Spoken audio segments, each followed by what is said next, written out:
اعوذ باللہ من الشیطان الرجیم بسم اللہ الرحمن الرحیم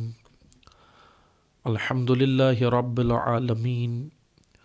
الصلاۃ والسلام علی اشرف الانبیاء والمرسلین وخاتم النبیین سیدنا و مولانا علی رسولہ الکریم و اہل بیتہ الطیبین الطاہرین المعصومین المظلومین اما بعد فقال اللہ تبارک و تعالی فی کتابہ المجید و فرقانہ الحمید بسم اللہ الرحمن الرحیم رب المشرقین و رب المغربین فبأی آلاء ربکما تکذبان مرج البحرین یلتقیان بینہما برزخ لا یبغیان فبأی آلاء ربکما تکذبان یخرج منہما اللؤلؤ والمرجان فبأی آلاء ربکما تکذبان۔ صدق اللہ العلی العظیم۔ محترم سامعین کرام، السلام علیکم ورحمۃ اللہ وبرکاتہ۔ الحمدللہ، اللہ تعالیٰ کی توفیق سے آپ کی خدمت میں موضوع گفتگو سورہ مبارکہ رحمان قرآن مجید کا 55واں سورہ ہے اور اس کی طالب علمانہ تشریح اور تفسیر آپ کی خدمت میں جاری ہے، اور الحمدللہ اس سلسلے کا آج 12واں درس ہے، 12واں لیکچر ہے۔ انشاءاللہ مختصر سا آپ کی خدمت میں گزشتہ درس کی چند باتیں آپ کی خدمت میں بیان کروں تاکہ ہم پچھلے درس سے اپنے مربوط ہو جائیں۔ سورہ مبارکہ رحمان میں خداوند تبارک و تعالیٰ نے مختلف نعمتوں کا ذکر کیا، اور ہم نے ابتدائی آیات سے لے کر جو ہے وہ آپ کی خدمت میں مختلف نعمتیں خداوند تبارک و تعالیٰ کی بیان فرمائیں کہ کس طرح اللہ تعالیٰ نے سورہ رحمان ایک یہ کہہ لیں کہ یہ سورہ کہ جس میں اندر خداوند تبارک و تعالیٰ نے اپنی نعمتوں کا تذکرہ کیا ہے، یہ بہت ہی مثلاً ایک عالی شان سورہ ہے کہ جس کے اندر اللہ تعالیٰ نے علوم کے ابواب اور علوم کے چیپٹر انسانوں کے لیے رکھے ہیں، صاحبان اول الالباب کے لیے رکھے ہیں۔ جس طرح اس کے اندر باٹنی کے علوم کا تذکرہ کیا گیا سورہ رحمان کے اندر، اسی طرح یہ نباتات کے علاوہ جو ہے وہ ارضیات و زمین کے حوالے سے جیولوجی کے بارے میں عرض کیا، اسی طرح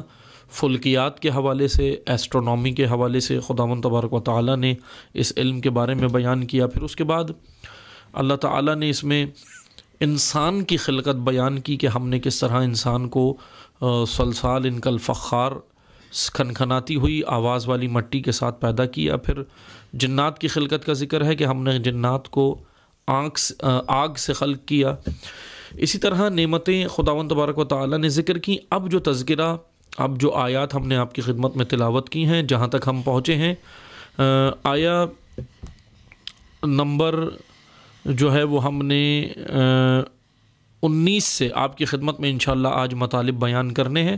18 تک ہم کر چکے تھے، آیا 19 سے ہے کہ مرج البحرین یلتقیان، کہ اس نے دو دریاؤں کو جاری کیا، بینہما برزخ لا یبغیان، اور اس طرح کہ وہ دونوں اکٹھا ہو گئے، ان کے درمیان میں ایک حد فاضل ہے، یعنی ان کے درمیان میں ایک برزخ ہے۔ اس طرح خداوند تبارک و تعالیٰ نے دو دریاؤں کو خلق کیا کہ آپس میں وہ چل رہے ہیں، ایک ساتھ چل رہے ہیں، لیکن مکس نہیں ہوتے، ملتے نہیں ہیں، بلکہ ایک ساتھ دونوں کا سفر جاری ہے۔ ان کے درمیان میں خدا نے ایک برزخ رکھا ہے۔ برزخ کہتے ہیں درمیان میں ایک حد فاضل کو، ایک ایسا درمیان کہ جو ملنے نہیں دیتا،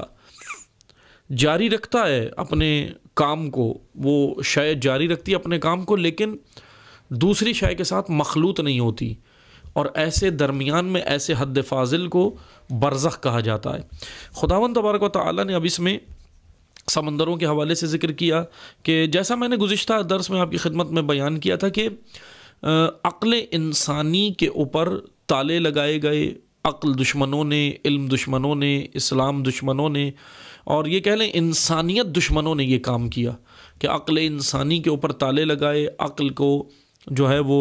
استعمال نہیں کرنے دیا گیا، عقل پہ پابندی لگائی گئی، اور اجتہاد کا چیپٹر جس طرح میں نے گزشتہ دروس میں بیان کیا کہ کس طرح تسنن کے اندر بھی یہ کام ہوا، تشیع کے اندر بھی یہ کام ہوا کہ دونوں میں اجتہاد کے چیپٹر، مثلا تشیع میں الحمدللہ یہ ایسا نہیں ہے کہ تشیع میں بالکل مکمل طور پہ بند ہوا، کچھ عرصے کے لیے بیچ میں بند ہوا تشیع میں یہ اجتہاد کا چیپٹر، لیکن پھر اس کے بعد یہ دوبارہ جاری ہوا، اور جاری ہونا چاہیے تھا، کیونکہ اگر اجتہاد نہ ہو، اگر وقت اور زمانے کے تقاضوں کے حساب سے آپ مطالب دینیہ بیان نہ کریں تو اسلام معاذ اللہ پھر ایک دقیانوسی مذہب ہو جاتا ہے، کہ ایک پرانی سوچ والا اور ایک پچھلے زمانوں میں چلنے والا مذہب ہو جاتا ہے۔ لیکن عزیزان محترم یاد رکھیں، اسلام ایک جدید مذہب ہے۔ جدید سے مراد یاد رکھیے گا، میں جدید کا لفظ جو استعمال کر رہا ہوں، یا اور اگر میں آسان الفاظ میں استعمال کروں تاکہ کیونکہ ہمارے زبانوں پر جو ہے وہ انگریزی زبان زیادہ چڑھی ہوئی ہے، اس لیے میں اگر اس میں بیان کروں تو اسلام ایک ماڈرن مذہب ہے۔ اب ماڈرن سے مراد کوئی بھی فحاشی نہ لے، کیونکہ فحاشی اور چیز ہے، ماڈرن اور چیز ہے۔ البتہ ماڈرن کے اوپر وہ لباس فحاشی کا چڑھا دیا گیا ہے، تو اس وجہ سے ہم فحاشی کو ماڈرن سمجھتے ہیں۔ ماڈرن کہتے ہیں جدید، ماڈرن کہتے ہیں زمانے کے ساتھ کاندھا ملا کر چلنے والا، عصر کے ساتھ چلنے والا، عصری تقاضوں کو پورا کرنا، اس کو ماڈرن کہتے ہیں، نہ کہ فحاشی کو۔ فحاشی اور چیز ہے، فحاشی الگ ہے، بے حیائی الگ ہے، عریانیت الگ ہے، ماڈرن اور چیز ہے۔ ماڈرن یعنی جدید، اور واقعاً ایسا ہی ہے کہ دین اسلام ایک جامع اور کامل دین ہے، اور یہ ایک جدید اور ماڈرن دین ہے، یعنی ہر عصر کے ساتھ، ہر زمانے کے ساتھ دین اسلام چلنے والا دین ہے۔ ایسا نہیں ہے کہ ایک دقیانوسی سوچ ہے اور پھر وہ دقیانوسی ایک وہ رکھتا ہے اپنے حساب سے اسلام۔ اس لیے بہرحال یہ جو مختصر سا میں نے گزشتہ درس میں بیان کیا تھا، میں بس اس کا حوالہ دوں کہ اب عقل انسانی پر تالے لگانے کے نقصانات کیا ہوئے کہ مطالب دینیہ بیان ہونا بند ہو گئے، یعنی لوگوں نے اسلام کو پھر محدود کر دیا، خانقاہوں میں، مسجدوں میں، عزاخانوں میں، مدرسوں میں، کتابوں میں اسلام کو محدود کر دیا۔ کتاب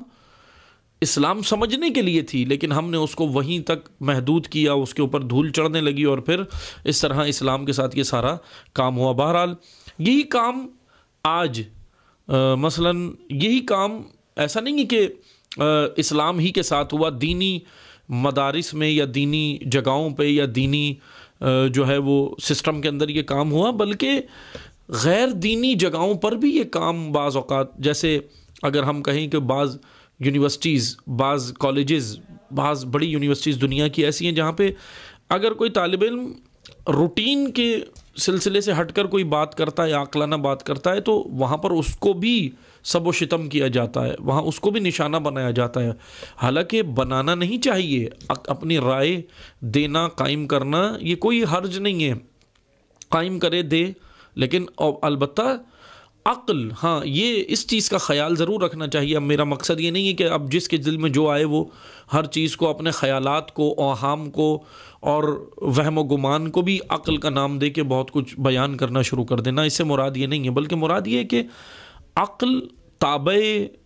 رب، تابع حدیث و قرآن، اس کی روشنی میں جب عقل کوئی بات کرے تو اس کو اجتہاد کہتے ہیں، قیاس نہیں۔ قیاس نقصان دہ، قیاس نے بھی اسلام کو نقصان پہنچایا، اور اسی طرح عقل پر پابندی نے بھی اسلام کو نقصان پہنچایا، جس کی وجہ سے آج قرآن ہے ہمارے پاس، قرآن موجود ہے، لیکن قرآن بحیثیت آئین ہم نے ابھی تک اس کو نہیں لیا۔ قرآن اور کاموں کے لیے ہے، قرآن سارے کاموں کے لیے ہے، قرآن مردوں پہ پڑھنے کے لیے ہے، قرآن ثواب کی کتاب ہے، قرآن اپنے ورد و ذکر کے لیے ہے، لیکن قرآن کے ساتھ جو رویہ ہمارا رہا وہ بہت ہی زیادہ جو ہے وہ دردناک رویہ امت اسلامیہ کا ہے قرآن کے ساتھ۔ اور سب سے بڑا دردناک رویہ وہ یہی ہے کہ اس قرآن کو بحیثیت آئین، بحیثیت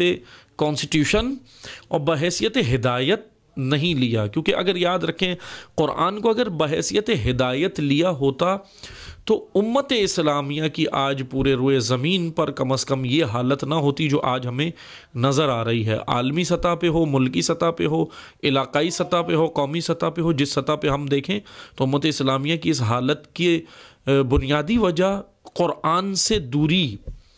البتہ قرآن سے دوری اس معنی میں ہے، ہدایت کے معنی میں، قرآن سے دوری بحیثیت آئین لے کر اس پر امپلیمنٹ نہ کرنے کے معنی میں اس معنی میں کہہ رہا ہوں کہ قرآن سے ہم نے دوری اختیار کی، جس کی وجہ سے آج ہم نتائج بھگت رہے ہیں۔ اور بہرحال حالات سب کے سامنے ہیں کہ کیا امت اسلامیہ کی حالت ہے، کیونکہ قرآن سے دوری، علوم قرآن لے کر دوسرے آگے بڑھے ہیں، نکلے ہیں، اور جو ہے وہ مثلا دنیا کے اوپر آج اگر ترقی یافتہ ممالک ہمیں نظر آتے ہیں تو وہ ظاہر سی بات ہے کہ انہوں نے جو اپنا کانسٹیٹیوشن بنایا، آئین بنایا، بہت ساروں نے قرآن سے یہ سارے مطالب اخذ کیے ہیں، قرآن پہ ریسرچ کر کے، قرآنی اسلامی تعلیمات سے مستفید ہو کے یہ سارے کام کیے۔ بہرحال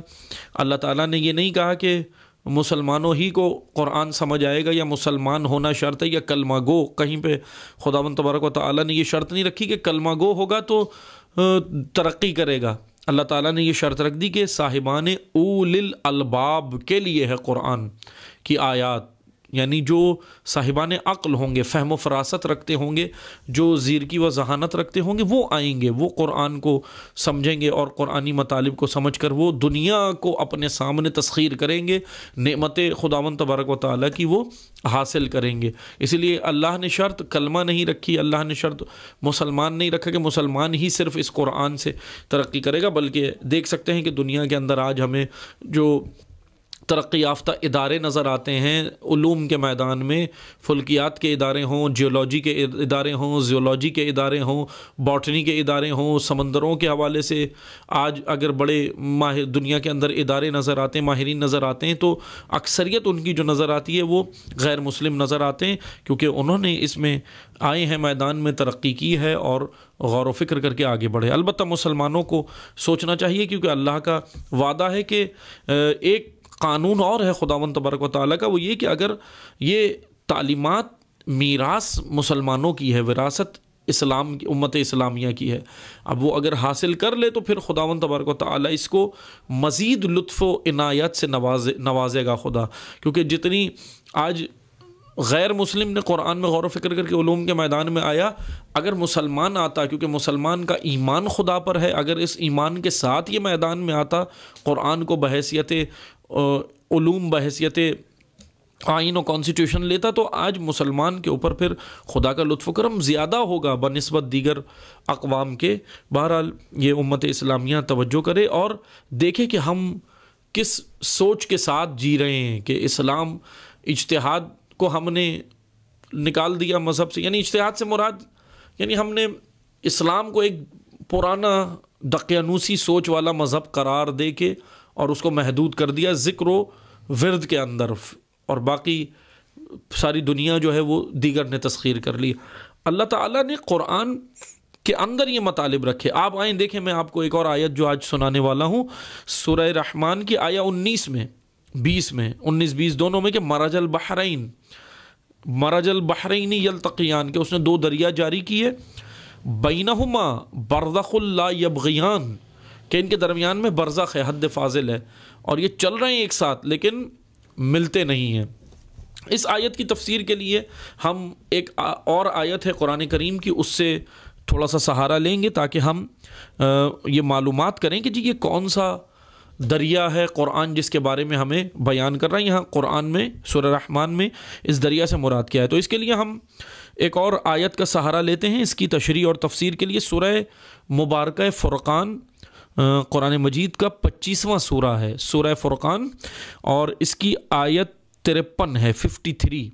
اس میں اللہ تعالیٰ کا فرمان ہے، توجہ سے سنیے، وَهُوَ الَّذِي مَرَجَ الْبَحْرَيْنِ، کہ اور وہ ہے جس نے دو دریاؤں کو اکٹھا کیا، هَذَا عَذْبُ فُرَاتٌ وَهَذَا مِلْحٌ أُجَاجٌ، یعنی هَذَا عَذْبٌ فرات، کہ ایک یہ شیریں اور خوشگوار یعنی میٹھے پانی کا ایک دریا ہے، وہذا ملح اجاج، اور دوسرا نمکین اور کھارے پانی کا ہے. یہ دو دریا ہیں، دو، ایک شیریں ہے اور ایک کھارے پانی کا ہے، ایک میٹھا ہے اور ایک کھارا ہے. دونوں پانی اللہ تعالیٰ نے بیان کیے اس آیت میں. وَجَعَلَ بَيْنَهُمَا بَرْزَخًا، اور ان دونوں کے درمیان اس نے برزخ قائم کی ہے، وہی درمیانی حد فاضل. حجر محجورا، اور درمیانی پردہ اور مستقل رکاوٹ قائم کی ہوئی ہے. یعنی یہ جو دو دریا قرآن کریم نے سورہ رحمان میں ذکر کیے، اسی دو دریا کا تذکرہ اللہ تعالیٰ نے سورہ فرقان کی 53 نمبر آیت میں بھی بیان کیا، اور کہا کہ یہ جو دو دریا جس کا ذکر ہو رہا ہے، دو سمندروں کا جس کا ذکر ہو رہا ہے، کہ جو وہ ایک شیریں پانی کا ہے، میٹھے پانی کا ہے، اور ایک کھارے پانی کا ہے. اور اللہ تعالیٰ کا فرمان ہے کہ دیکھو کس طرح ہے، اے انسان غور و فکر کرو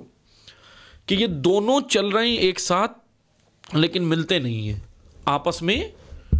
باہم ایک ساتھ چل رہے ہیں، لیکن ان دونوں کے درمیان ایک حد فاضل ہے، برزخ ہے، ملتے نہیں ہیں آپس میں. اس کے سلسلے میں مختصر سی آپ کی خدمت میں کچھ تفسیر کروں گا کہ ان دو دریاؤں کے لیے مختلف اس کی تفسیریں ہوئی ہیں. ماہرین نے جو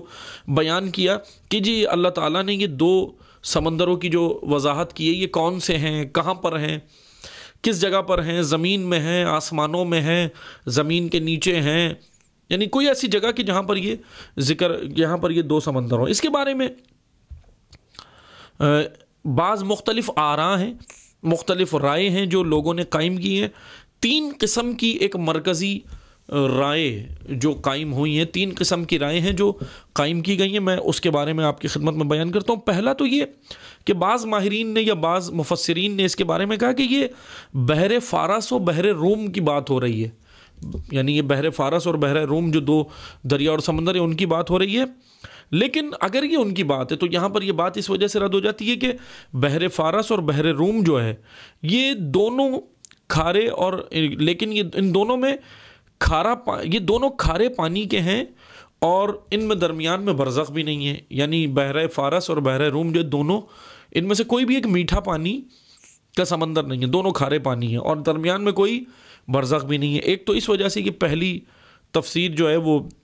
قرآن کی اس آیت کی روشنی میں رد ہو جاتی ہے، کیونکہ اللہ تعالیٰ نے سورہ فرقان میں کہا کہ ایک کھارا ہے اور ایک میٹھا ہے. دوسری جو رائے جو قائم کی گئی یا تفسیر کی گئی وہ یہ ہے کہ آسمان کا سمندر اور زمین کا سمندر، یعنی یہ دو سمندروں سے مراد اللہ تعالیٰ نے، بعض نے اس کی جو تشریح اور تفسیر کی اس آیت کی، کہا کہ جی یہ دو سمندر سے مراد یہ ہے کہ ایک آسمان میں ایک زمین میں. لیکن حالانکہ ریسرچ ہوئی ہے، ماہرین نے دیکھا ہے، جو انسان نے ترقی کی، انسان نے غور و فکر کی، تو دیکھا کہ انسان کے علم کے مطابق کہ آسمان میں تو کوئی سمندر ہے ہی نہیں. آسمان میں تو بادل ہیں، گیسز ہیں، دیگر چیزیں ہیں جو، لیکن سمندر تو کہیں بھی ابھی تک ایسا کوئی انکشاف ہوا نہیں. تو اس وجہ سے اس تفسیر کو بھی ہم جو ہے وہ مطلب ایک یہ رائے بھی قائم ہوئی، بعض نے یہ تفسیر بھی کی. تیسری جو تفسیر کی وہ یہ کی کہ زمین کے اندر نیچے ایک زیر زمین سمندر ہے اور ایک زمین کے اوپر سمندر ہے. یہ جو اوپر سمندر ہے یہی جو ہمارے نظر آتا ہے، جس پہ ہم جاتے ہیں، گھومتے ہیں، دیکھتے ہیں، اس کے ساحل پہ جا کے سیر و تفریح کرتے ہیں. تو ماہرین نے کہا کہ ایک یہ سمندر ہے اور ایک زمین کے نیچے ہے. لیکن البتہ ماہرین کے بقول کے زیر زمین، زمین کے نیچے بھی کوئی سمندر نہیں ہے. انہوں نے جب ریسرچ کی تو دیکھا جی زمین کے نیچے کچھ نہیں ہے، البتہ پانی کے قطرات، مرطوب مٹی اور ریت کے ذروں کے درمیان ضرور پوشید، پانی کے قطرات، مرطوب مٹی جو ہے وہاں پہ نیچے جو زمین کے ہے، اور ریت کے ذروں کے درمیان میں ہے. بس پانی کے وہ مختصر سے ذرات ہیں، پورا ایک ایسا نہیں کہ پورا ایک سمندر کی طرح زیر زمین کچھ پانی جو ہے وہ موجود ہو. ماہرین نے بہرحال اس کے حوالے سے بھی ریسرچ کی، تو ہم دیکھتے ہیں کہ یہ 3 مختلف قسم کی تفاسیر ہوئی ہیں کہ یہاں پر مراد مرج البحرین یلتقیان بینہما برزخ لا یبغیان. ایک تفسیر میں مختصر سی دوبارہ پڑھ رہا ہوں، دوبارہ سن لیں. ایک تفسیر یہ کہ بحر فارس اور بحر روم، لیکن یہ تفسیر اس وجہ سے مثلا اس آیت کی روشنی میں قابل اعتماد نہیں. مثلا ہم اس کو سمجھ سکتے کہ کیونکہ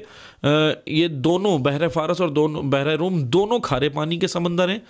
میٹھا ان میں سے کوئی بھی نہیں ہے اور بیچ میں برزخ بھی نہیں ہے، لیکن قرآن کہہ رہا ہے کہ ہم نے برزخ قائم کیا۔ دوسرا، آسمان کے سمندر کا کہا ماہرین نے اور زمین کے سمندر کا، لیکن آسمان کے اوپر ریسرچ کے مطابق کوئی بھی سمندر نہیں ہے، تو اس وجہ سے اس آیت کی روشنی میں یہ دوسری تفسیر بھی قابل قبول ہمیں لگتی نہیں ہے۔ تیسری تفسیر، زیر زمین سمندر اور زمین کے اوپر سمندر، لیکن پھر وہی بات آتی ہے جو میں نے بتایا کہ زمین کے نیچے جو ہے وہ پانی کے ذرات، مرطوب مٹی اور پانی البتہ مرطوب مٹی اور ریت کے ذروں کے درمیان میں تو ہے، لیکن اس طرح سمندر کی صورت میں نہیں ہے، اس وجہ سے پھر یہ تفسیر بھی رد ہوتی ہے۔ اب میں آپ کو جو بتانے لگا ہوں وہ ہے ایک چوتھی تفسیر اس آیت کے بارے میں، ان سمندروں کے بارے میں، اور وہ چوتھی تفسیر قابل اس وجہ سے ان آیات کے ذرا قریب تر نظر آتی ہے کہ اس کے اندر ماہرین کے بقول کہ یہ جو اللہ تعالیٰ نے یہ جو سمندروں کا ذکر کیا، کہ جس طرح سورہ فرقان کی ہم نے 53ویں آیت سے ذکر کیا کہ ایک کھارا پانی ہے شیریں اور ایک میٹھا پانی، اور ایک کھارا پانی ہے اور ایک شیریں اور میٹھا پانی ہے، دونوں ایک ساتھ باہم بہہ رہے ہیں اور درمیان میں برزخ ہے۔ تو جب ماہرین نے ریسرچ کی تو ایک جگہ ہمیں ایسا سمندر زمین پہ نظر آتا ہے، اور وہ ہے گلف اسٹریم۔ یہ گلف اسٹریم یہ دنیا کے سمندروں میں بڑے بڑے دریا جاری ہیں، جن میں سب سے زیادہ قوت والا یہ گلف اسٹریم ہے۔ دنیا کے سمندروں کے اندر یعنی ایک دریا تو وہ ہے جو ہمیں یہاں نظر آتا ہے زمینوں کے اوپر، جو ہمارے علاقوں سے بہتا ہے، زمین کے اوپر پہاڑوں سے آتا ہے، آبشاروں کی صورت میں نیچے زمین تک آتا ہے اور پہاڑی علاقے کے چشموں سے نکلتا ہے اور پھر میدانی علاقوں میں آتا ہے۔ ایک تو میدانی علاقوں سے بہتا ہوا یہ دریا ہوتا ہے جو سمندر تک جاتا ہے، لیکن بعض اللہ تعالیٰ نے ایسے دریا بنائے جو سمندروں کے اندر بہتے ہیں، ایسے دریا اللہ تعالیٰ نے خلق کیے ہیں۔ اللہ اکبر، کیا شان ہے پروردگار کی کہ اس کے اندر سمندروں کے اندر دو دریا بہہ رہے ہیں، اور وہ جو دو دریا ہیں بڑے بڑے دریا ہیں، دو نہیں ہیں، بڑے بڑے دریا ہیں۔ ماہرین نے جو ریسرچ کی، اس میں تحقیق کی تو پتہ لگایا کہ بڑے بڑے دریا ہیں، اور اس میں سے سب سے زیادہ جو قوت والا یعنی جو بہت پاور والا جو قوت دار دریا ہے یا سمندر ہے اس کو گلف اسٹریم کہا جاتا ہے دنیا کی زبان میں، گلف اسٹریم۔ اب گلف اسٹریم یہ امریکہ کے مرکزی جو مین امریکہ ہے USA، امریکہ کے ساحلوں سے شروع ہوتا ہے۔ یہ بڑا ایک طویل سمندر ہے جو بہہ رہا ہے، یہ امریکہ کے ساحلوں سے شروع ہوتا ہے اور بحیرہ اطلس کو عبور کر کے شمالی یورپ، نارتھ یورپ کے ساحل تک یہ دریا جاتا ہے یا یہ سمندر جاتا ہے، گلف اسٹریم۔ اور یہاں اس گلف اسٹریم کے اندر دو دریا بہہ رہے ہیں، اس گلف اسٹریم کے اندر دو دریا ہیں، اور ان میں سے اب یہ گلف اسٹریم کام کیا کرتا ہے؟ گلف اسٹریم اصل میں اس میں یہ بہہ رہا ہے اور یہ بہتا ہوا شمالی یورپ تک جا رہا ہے، شمالی یورپ کے ساحلوں تک، اور اس کا جو عرض ہے، اس کا جو چوڑائی جو بیان کی ہے وہ 150 کلومیٹر تک کی جاتی ہے، اور گہرائی اس کی کئی سو میٹر ہے، اور اس کا گلف اسٹریم کا درجہ حرارت 10 سے 15 جو ہے وہ 10 سے لے کر 15 تک درجہ حرارت اس کا جو ہے وہ سینٹی گریڈ ہوتا ہے۔ اسی لیے یہ جو 10 سے 15 سینٹی گریڈ ہوتا ہے نا، اس کے مغربی کنارے کو، یہ جو دریا ہے گلف اسٹریم یا سمندر ہے گلف اسٹریم، اس کے مغربی کنارے کو ٹھنڈی دیوار کہتے ہیں، ٹھنڈی دیوار۔ اب گلف اسٹریم سے ہوتا یہ ہے کہ گرم ہوائیں پیدا ہوتی ہیں۔ اب یہ دیکھیں کام کیا کرتا ہے، اور بر اعظم یورپ یعنی جو یورپ ایک پورا کانٹیننٹل بر اعظم یورپ کے شمالی نارتھ میں، جو یورپ کے جو نارتھ سائڈ ہے اس کے جو ممالک ہیں وہاں یہ ٹھنڈی ہوائیں جو پیدا ہوتی ہیں وہاں جاتی ہیں، اور ان ممالک کی ہوائیں بڑی خوشگوار ہوتی ہیں۔ وہ اس وجہ سے ہوتی ہیں کیونکہ یہ وہاں سے جو گلف اسٹریم سے یہ ٹھنڈی ہوائیں پیدا ہو رہی ہیں، ٹھنڈی دیوار، اس کو ٹھنڈی دیوار ماہرین اپنی اصطلاح میں کہتے ہیں، یہ وہاں سے پیدا ہو کے اور پھر جاتی ہے یورپ کے نارتھ یورپ کے علاقوں کو یہ جا کے مستفید کرتی ہے۔ اور ایک اور ماہرین اس بارے میں کہتے ہیں کہ اگر پانی کا یہ بہاؤ، گلف اسٹریم کا یہ بہاؤ اس طرح نہ ہوتا، مرکزی امریکہ سے لے کر اور جو ہے وہ بحیرہ اطلس کو عبور کر کے شمالی یورپ تک نہ جاتا، اس کے ساحل تک نہ جاتا، اگر یہ بہاؤ نہ ہوتا تو یورپی کنٹریز جو شمالی یورپ ہے اس کے اندر رہنے والوں کی زندگی دشوار ہو جاتی اور یہ کبھی بھی وہاں پہ رہ نہیں سکتے تھے. یعنی آکسیجن نہیں ہوتی اگر یہ نہ ہوتا, وہاں پہ رہنے والے زندہ نہیں رہ سکتے تھے. بہرحال اس گلف اسٹریم میں ماہرین یہ بیان کرتے ہیں, اس گلف اسٹریم کے اندر 2 دریا بڑے بڑے بہ رہے ہیں اس سمندر میں. یہ مرکزی امریکہ سے USA سے لے کر اور یہ نارتھ یورپ تک جاتا ہے. اس کے اندر بڑے بڑے دریا بہ رہے ہیں, اور ماہرین نے جب ریسرچ کی تو وہاں اس پانی کو جب چیک کیا گیا تو پتہ چلا کہ ایک کھارے پانی کا دریا اس گلف اسٹریم میں بہ رہا ہے اور ایک میٹھے پانی کا ہے. یہ ذرا ہمیں آیات قرآنی سے یہ تفسیر ذرا قریب تر نظر آتی ہے ان آیات سے سورہ مبارکہ رحمان میں. یہ اس طرح یہ آگے بڑھ رہا ہے, اور بہرحال یہ اس کی ایک تحقیق جو گلف اسٹریم میں بیان کی. لیکن عزیزان محترم, میں آپ کو ایک مثلا تجربے کے طور پہ ایک وہ بھی کہہ دیتا ہوں کہ یہ ایک اس کو ٹھنڈا اور کھارا, اس کو گرم میٹھا اور کھارا پانی بھی کہا جاتا ہے, اور ٹھنڈا اور گرم پانی بھی کہا جاتا ہے. ایک ٹھنڈے سمندر کہلاتے ہیں اور ایک گرم سمندر کہلاتے ہیں. آج ماہرین ریسرچ کریں, آپ دیکھیں, اس کے اوپر سب آپ کو مل جائے گا, آج کل موجود ہیں یہ ساری معلومات کہ ایک گرم پانی کہلاتا ہے اور ایک ٹھنڈا پانی کہلاتا ہے. لیکن اس کی میں آپ کو ایک چھوٹی سی ایک مثال دیتا ہوں, آپ یہ گھر میں ایکسپیریمنٹ کر کے بھی دیکھ سکتے ہیں کہ یہ ٹھنڈا اور گرم پانی ایک ساتھ چل رہا ہے گلف اسٹریم کے اندر, یہ ایک ساتھ چل رہے ہیں اور کس طرح چل رہے ہیں, ان کی حرکت کیسے ہے ٹھنڈے اور گرم پانی کی, اور آپس میں ملتے بھی نہیں ہیں اور حرکت بھی ہے. میں اس کی ایک مثال دیتا ہوں. مثلا آپ ایک کام کریں, ایک چھوٹا سا ایکسپیریمنٹ ہے, تجربہ ہے, کر کے دیکھ لیں, یہ ہمیں پتہ چل جائے گا سائنس کے بقول کہ ایک بڑا سا برتن ہو, اس کے ایک طرف آپ برف کا ٹکڑا رکھیں اور دوسری طرف گرم لوہے کا ٹکڑا رکھ دیں. بڑا برتن لیں, کوئی بڑا تھال ہو, برتن ہو, اس کے اندر ایک سائیڈ پر ایک جانب آپ برف کا ٹکڑا رکھ دیں اور دوسری جانب گرم لوہے کا ٹکڑا رکھ دیں, اور سطح آب پر, اس کی پانی کی جو اوپر کی سطح ہے اس پر تھوڑی سی کٹی ہوئی گھاس یعنی کٹی ہوئی, وہ آپ اس کے اوپر ڈال دیں اور آپ اس کو تھوڑی دیر کے لیے چیک کریں تو پانی میں ایک حرکت پیدا ہوگی, اور گرم جگہ سے آہستہ آہستہ یہ پانی ٹھنڈی جگہ پر چلنا شروع کرے گا.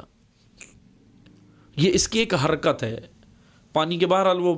ماہرین کے بقول کے مالیکیولز اس کے اندر ہوتے ہیں, اور پھر وہ اس طرح جو ہے وہ گرم جگہ سے ٹھنڈی جگہ پر چلنا شروع کرتا ہے, اور پھر یہ دھکیلتا ہے, یعنی مکس نہیں ہوگا لیکن یہ ٹھنڈے پانی کو گرم پانی دھکیلے گا, آگے بڑھائے گا. گرم پانی اپنی جگہ چھوڑے گا, آگے بڑھے گا, اور ٹھنڈے کو اپنے ساتھ دھکیلے گا, بڑھائے گا, اس کے اندر مکس نہیں ہوگا. یہ ایک بڑی خوبصورت اللہ تعالیٰ کی جو ہے وہ خلقت ہے. ہم اس کو تجربہ کر کے بھی دیکھ سکتے ہیں. عزیزان محترم, اب ہوتا یہ کہ یہ گلف اسٹریم ایک ساتھ چل رہے ہیں, اس کے اندر گرم اور ٹھنڈا پانی دونوں ایک ساتھ چل رہے ہیں, اور اس کے اندر ایک مقام بھی ہے, یہ جو جہاں پہ یہ دونوں دریا مل رہے ہیں نا, یعنی برزخ, ان کے درمیان میں جو برزخ ہے, اللہ تعالیٰ نے کیوں یہ برزخ کا ذکر کیا کہ حد فاضل ہم نے رکھا ہے, جاؤ اس کے اندر جا کر دیکھو. بڑی اللہ کی حکمت ہے. جانتے ہیں کیوں اس کے اوپر جب ریسرچ ہوئی کہ جی کیا ہے, یہ کیا ہے, کیوں اللہ تعالیٰ نے برزخ کا ذکر کیا؟ اس پانی کے 2 باہم ملاب بھی نہیں ہوتے, اور یہ پوائنٹ کون سا ہے؟ تو گلف اسٹریم کے اندر یہ جو 2 دریا بہ رہے ہیں, ٹھنڈے اور گرم پانی کا یا کھارے اور میٹھے پانی کا, یہ جو بہ رہے ہیں,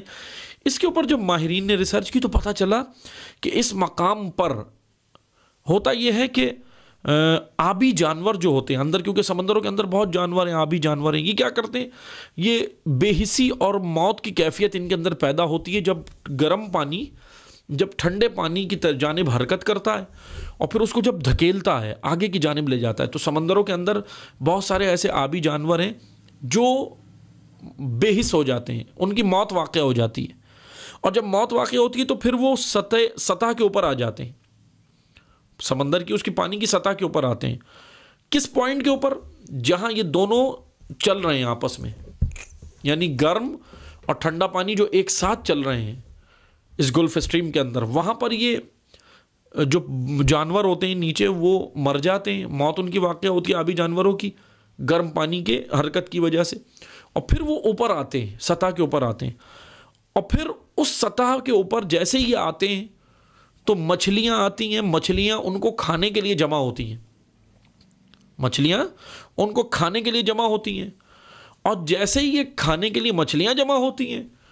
تو کرۂ ارض پر زمین یعنی سمندر کے اندر، ہماری جو جتنی زمین ہے، اگر ہم زمین کے اوپر سمندر کی بات کریں تو زمین پہ جو یہ سمندر ہے، زمین کے اوپر یہ جو ایریا ہے، یہ جو علاقہ ہے کہ جہاں پہ یہ دو دریا اور پانی چل رہے ہیں، آبی جانور گرم پانی کے حرکت سے مر کر اوپر آ رہے ہیں، موت کی وجہ سے اوپر آ رہے ہیں، تو یہاں پر مچھلیاں آتی ہیں، شکار کرتی ہیں، ان جانوروں کو کھانے کے لیے جمع ہوتی ہیں، اور سمندروں میں مچھلی کے شکار کی تمام دنیا میں جتنے بھی سمندر ہیں ان میں مچھلی کے شکار کی سب سے بہترین جگہ یہ گلف اسٹریم کے درمیانی حصہ کہلاتی ہے۔ خداوند تبارک و تعالیٰ نے یہ انسانوں کے لیے یہ نظام بنایا ہے۔ دیکھیں انسان کہ انسان جاتا ہے وہاں پہ، ماہرین جاتے ہیں وہاں پہ، مچھیرے جاتے ہیں مچھلیاں پکڑتے ہیں، اور یہ سارا